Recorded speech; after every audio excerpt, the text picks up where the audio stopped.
Jamais par le passé il n'avait osé montrer au grand public cette facette cachée. Boy George, au-delà du chanteur mythique qu'il est, a réalisé de très nombreuses créations depuis de longues années. Peinture, sérigraphie, ce travail est pour la toute première fois exposé à Monaco. Je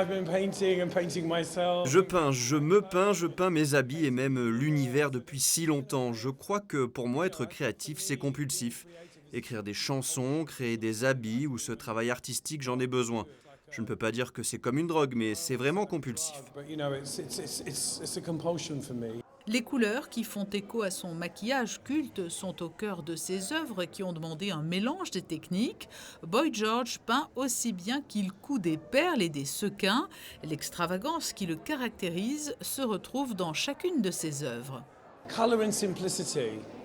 Il y a de la couleur et de la simplicité, je n'essaie pas de créer des choses qui existent déjà, même lorsque je fais le portrait de quelqu'un de connu comme Prince ou accidentellement Grace Jones.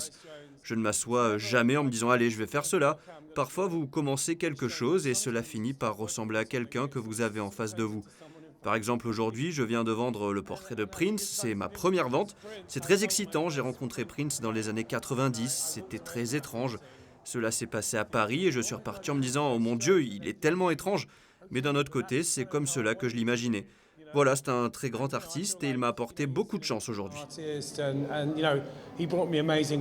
Intitulée Scarman and Other Imperfections, l'exposition de Boy George est à découvrir à la galerie G&M Design jusqu'au 1er février 2020.